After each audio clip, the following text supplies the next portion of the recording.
Man creates himself out of his own imagination. Imagination is the beginning of creation. You imagine what you desire, and then you believe it to be true. Every dream could be realized by those self-disciplined enough to believe it. Jesus of Nazareth, who scatters the evil with his eye, is asleep in the imagination of every man, and out of his own imagination must man awaken him by subjectively affirming, "I am Jesus." Then and only then will he see Jesus, for man can only see what is awake within himself. A mood attracts its affinities, but it does not create what it attracts. As sleep is called by feeling, "I am sleepy," so, too, is Jesus Christ called by the feeling, "I am Jesus Christ." Man sees only himself. Nothing befalls man that is not of the nature of himself. The conscious is the realm of effect. The subconscious is the realm of cause. These two aspects are the male and female divisions of consciousness. The conscious is male, the subconscious is female. The subconscious does not originate ideas, but accepts as true those which the conscious mind feels to be true, and in a way known only to itself objectifies the accepted ideas. Therefore, through his power to imagine and feel and his freedom to choose the idea he will entertain, man has control over creation. Control of the subconscious is accomplished through control of your ideas and feelings. Ideas are impressed on the subconscious through the medium of feeling. No idea can be impressed on the subconscious until it is felt, but once felt, be it good, bad, or indifferent, it must be expressed. Feelings is the one and only medium through which ideas are conveyed to the subconscious. Therefore, the man who does not control his feeling may easily impress the subconscious with undesirable states. Sensation precedes manifestation and is the foundation upon which all manifestation rests. Be careful of your moods and feelings, for there is an unbroken connection between your feelings and your visible world. Your body is an emotional filter and bears the unmistakable marks of your prevalent emotions. Emotional disturbances, especially suppressed emotions, are the causes of all disease. To feel intensely about a wrong without voicing or expressing that feeling is the beginning of disease, dis-ease, in both body and environment. Do not entertain the feeling of regret or failure for frustration or detachment from your objective results in disease. All changes of expression are brought about through a change of feeling. A change of feeling is a change of destiny. Your subconscious expression determines the conditions of your world. The subconscious is not concerned with the truth or falsity of your feeling. It always accepts as true that which you feel to be true. Feeling is the accent of the subconscious to the truth of that which is declared to be true. The subconscious is the womb of creation. It receives the idea unto itself through the feelings of man. It never changes the idea received, but always gives it form. To feel a state as hopeless or impossible is to impress the subconscious with the idea of failure. However, the subconscious has a distinct distaste for compulsion and responds to persuasion rather than to command. Consequently, it resembles the beloved wife more than the servant. The conscious, objective, or male aspect truly is the head and dominates the subconscious, subjective, or female aspect. However, this leadership is not that of the tyrant but of the lover. So by assuming the feeling that would be yours were you already in possession of your objective, the subconscious is moved to build the exact likeness of your assumption. Nothing comes from without, all things come from within from the subconscious. It is impossible for you to see other than the contents of your consciousness. Your world in its every detail is your consciousness objectified. Objective states bear witness of subconscious impressions. A change of impression results in a change of expression.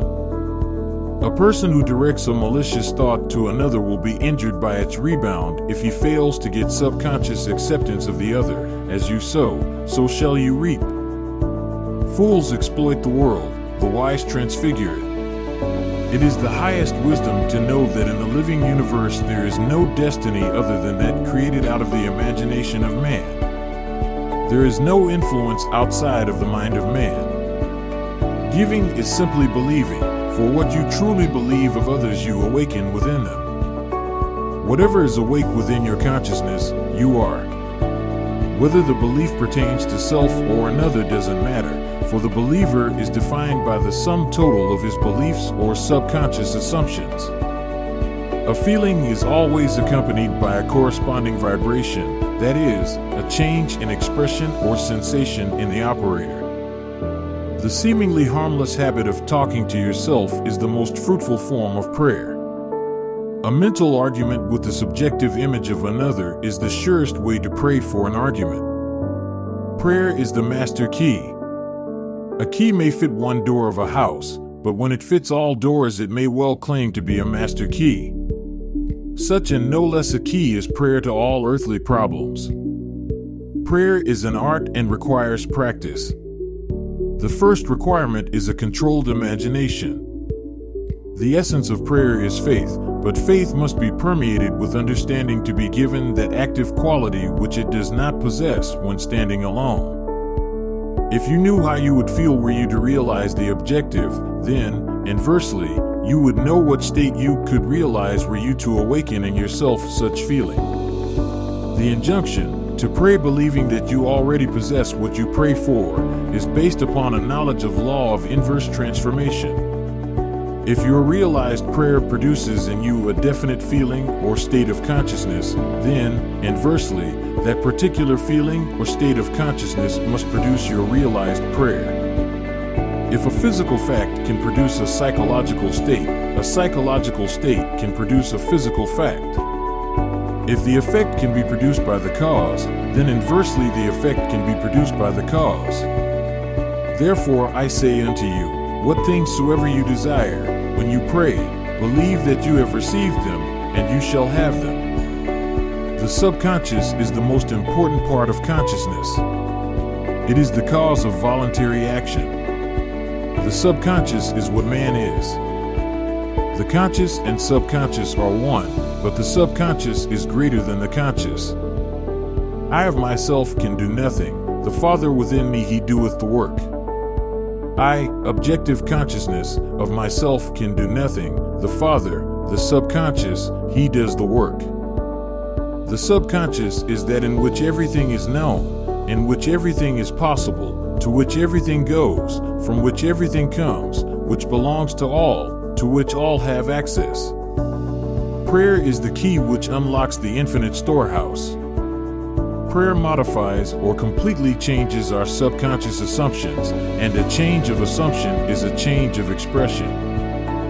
No true grasp of the science of prayer can be really obtained until the laws governing the dual nature of consciousness are understood and the importance of the subconscious realized.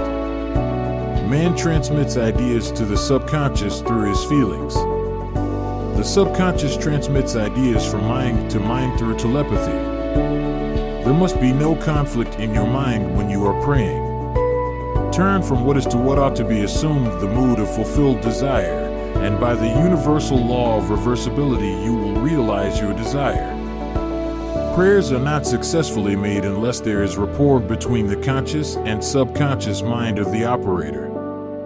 This is done through imagination and faith. Imagination and faith are the only faculties of mind needed to create objective conditions. It is a fundamental law of consciousness that by telepathy we can have immediate communion with another. It is not what you want that you attract what you believe to be true. Imagination is the beginning of the growth of all forms, and faith is the substance out of which they are formed. By imagination, that which exists in latency or is asleep within the deep of consciousness is awakened and is given a form. Confident expectation of a state is the most potent means of bringing it about. The more completely the objective mind is kept in ignorance of the suggestion, the better will the subjective mind perform its functions. The subconscious mind is the universal conductor which the operator modifies with his thoughts and feelings. A disciplined man never permits vibrations to be causes unless they awaken in him desirable states of consciousness. The hypnotic state is simply being unaware, objectively. In hypnotism, the conscious mind is put to sleep and the subconscious powers are exposed so as to be directly reached by suggestion. It is easy to see from this, providing you accept the truth of mental suggestions, that anyone not objectively aware of you is in a profound hypnotic state relative to you. Bold assertion by you, while you are in a partly subjective state, awakens what you affirm. Self-confidence on your part and the thorough belief in the truth of your mental assertion are all that is needed to produce results. Whatever you suggest with confidence is law to subjective mind. It is under obligation to objectify that which you mentally affirm. Not only does the subject execute the state affirmed, but he does it as though the decision had come of itself, or the idea had been originated by him. Control of the subconscious is dominion over all. Each state obeys one mind's control. Control of the subconscious is accomplished through control of your beliefs, which in turn is the all-potent factor in the production of visible states. Imagination and faith are the secrets of creation. To pray successfully, you must have clearly defined objectives. You must know what you want before you can ask for it. You must know what you want before you can feel that you have it, and prayer is the feeling of fulfilled desire. By mentally speaking to the subjective image in your mind, you cause the mirror of your mind to vibrate. Your vibrating mind modifies the light of consciousness reflected on it. The modified light of consciousness reaches the one toward whom it is directed and impinges on the mirror of his mind. It causes his mind to vibrate according to the modifications it undergoes. Thus, it reproduces in him what was mentally affirmed by you. To change the world, you must first change your conception of it. To change a man, you must change your conception of him. You must believe him to be the man you want him to be and mentally talk to him as though he were. Whatever state has your attention holds your life. Therefore, to become attentive to a former state is to return to that condition. Remember not the former things, neither consider the things of old. Recognition of a state vibrates or awakens it. Consciousness is the one and only reality. All phenomena are formed of the same substance vibrating at different rates. All is consciousness modified by belief. Imagination's birth and growth is the gradual transition from a God of tradition to a God of experience. If the birth of Christ in man seems slow, it is only because man is unwilling to let go of the comfortable and false anchorage of tradition. Alter your inner speech and your perceptual world changes. Whenever inner speech and desire are in conflict, inner speech invariably wins. Because inner speech objectifies itself, it is easy to see that if it matches desire, desire will be objectively realized. Man attracts what he is. The art of life is to sustain the feeling of the wish fulfilled and let things come to you, not to go after them or think they flee away.